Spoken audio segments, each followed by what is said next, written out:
बिस्मिल्लाहिर्रहमानिर्रहीम।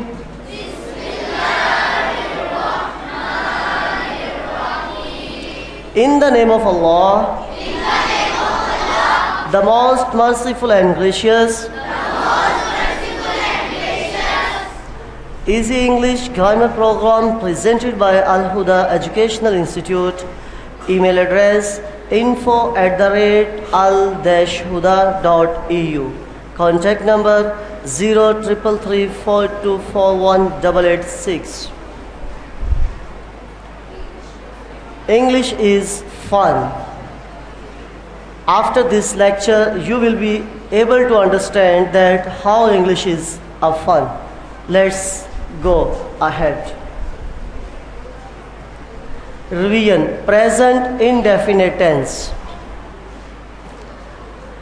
Present indefinite tense को हम उर्दू में फ़िलहाल मुतलिक यानी मौजूदा ज़माना कहते हैं। उर्दू में इसकी पहचान ता है, ती है, ते है वगैरह है।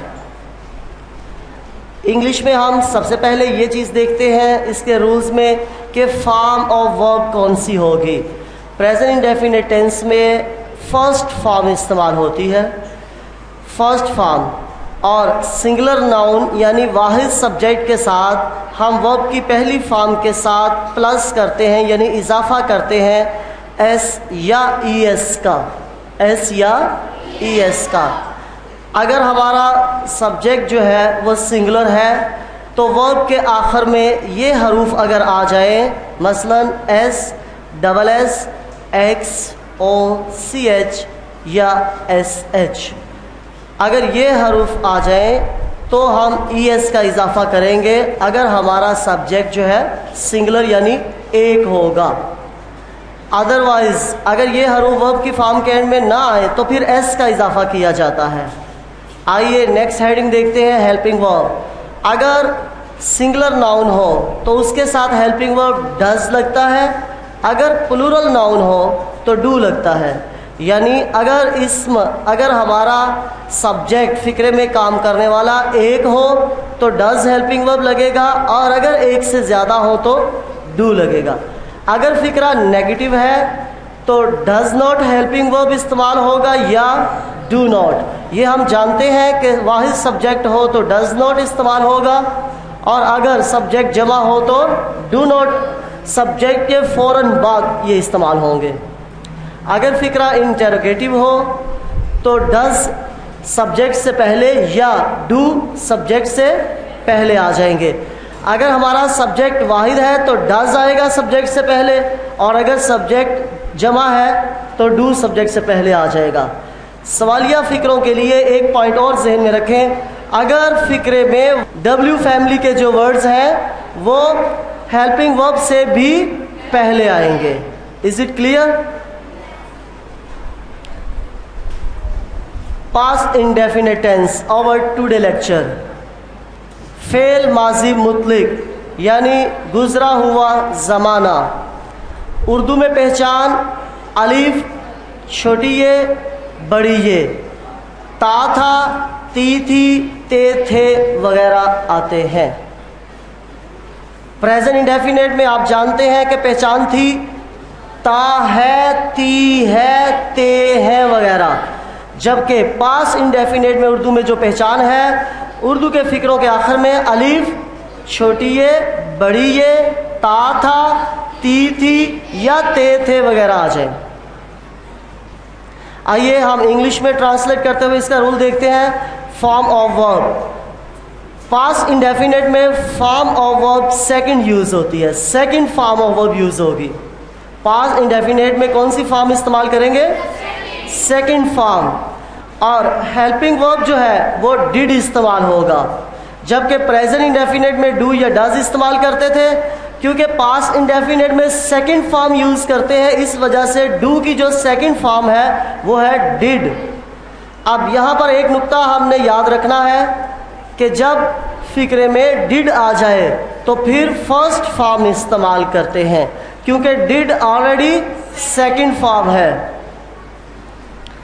नेगेटिव फिक्रे, नेगेटिव फिक्रों में सब्जेक्ट के फ़ौरन बाद डिड नॉट इस्तेमाल करेंगे और इंटेरोगेटिव यानी सवालिया फिक्रों में सब्जेक्ट से फ़ौरन पहले डिड इस्तेमाल होगा। और ये हम जान चुके हैं कि जब डिड आ जाए तो उसके बाद वर्ब की पहली फॉर्म इस्तेमाल करेंगे यानी फर्स्ट फॉर्म। आइए हम पॉजिटिव सेंटेंसेस की मिसाल देखते हैं। वो स्कूल गया, इस फिक्रे के आखिर में अलिफ आ गया है, तो ये कौन सा टेंस होगा? Past indefinite. ट्रांसलेट कीजिएगा, he went to school. Next sentence आप देख रहे हैं कि वेंट जो है वर्ब की सेकंड फॉर्म है। उन्होंने ये किताब पसंद की, आखिर में छोटी ये आई है, तो ये कौन सा टेंस है? Past indefinite. ट्रांसलेट कीजिएगा, दे like this book, they like this. Number 3, परिंदे हवा में उड़ते हैं, आखिर में ते है आया है, ये कौन सा टेंस होगा? Present indefinite. ते है आए तो birds fly in the air. आप देख रहे हैं कि फ्लाई जो है ये फर्स्ट फॉर्म है क्योंकि प्रेजेंट इंडेफिनिट टेंस है। नेगेटिव सेंटेंसेस, अगर मनफी फिक्रे हो, वो स्कूल नहीं गया, तो हम जानते हैं हेल्पिंग वर्ब पास्ट इंडेफिनिट में कौन सा इस्तेमाल होता है? Did not. डिड नॉट, और वो फौरन सब्जेक्ट के बाद आ जाते हैं। और जब डिड नॉट लग जाए तो फिर पास्ट इंडेफिनिट में वर्ब की कौन सी फॉर्म इस्तेमाल होगी? First form. He did not go to school. Next example, उन्होंने ये किताब पसंद नहीं की, they did not like this book. परिंदे हवा में नहीं उड़ते हैं, ते है present indefinite. Birds do not fly in the air. इसी तरह इंटेरोगेटिव सेंटेंसेस, सवालिया फिक्रों में हम जानते हैं कि हेल्पिंग वर्ब जो है वो सब्जेक्ट से पहले इस्तेमाल होता है। पास्ट इंडेफिनिट में क्या हेल्पिंग वर्ब इस्तेमाल होगा? Did. Did he go to school, क्या उन्होंने ये किताब पसंद की? Did they like this book, क्या परिंदे हवा में उड़ते हैं? डू बर्ड्स, ये क्योंकि प्रेजेंट इंडेफिनिट है तो प्रेजेंट इंडेफिनिट में हेल्पिंग वर्ब डू इस्तेमाल होता है। Do birds fly in the air. Do की जगह डज क्यों नहीं इस्तेमाल किया? क्योंकि परिंदे यानी सब्जेक्ट जो है वो प्लूरल है, जमा में है। अगर सेंटेंस सवालिया भी हो और नेगेटिव भी हो तो कैसे इसे ट्रांसलेट करेंगे? हेल्पिंग वर्ब वैसे ही सब्जेक्ट से पहले और नॉट सब्जेक्ट के फौरन बाद इस्तेमाल होगा। Did he not go to school, और आखिर में सवालिया निशान लाजमी लगाइएगा। क्या उन्होंने ये किताब पसंद नहीं की? Did they not like this book. क्या परिंदे हवा में नहीं उड़ते हैं? Do birds not fly in the air. जी, मजीद एक्सरसाइज देखिएगा। क्या उसने तुम्हें इनाम दिया, आखिर में क्या आया है? अलिफ, तो कौन सा टेंस है? Past indefinite. ट्रांसलेट कीजिएगा, सवालिया फिक्रा है ख्याल से। Did he give you a prize, मैंने खाना खाया। I ate food, second form. Eat होती है फर्स्ट फॉर्म, सेकंड फॉर्म थी एट। उसने फकीर की मदद ना की, he did not help the beggar. भाई फकीर की मदद करनी चाहिए या नहीं? यकीनन करनी चाहिए। और एक और बात यहाँ याद रखें कि ज़िंदगी में कोशिश करें कि जितनी भी तंग दस्ती आ जाए, हाथ किसी के सामने ना फैलाएं, हाथ सिर्फ अपने खुदा के सामने फैलाएं दुआ की सूरत में। ओके, ये काम आसान नहीं है, बहुत मुश्किल काम है।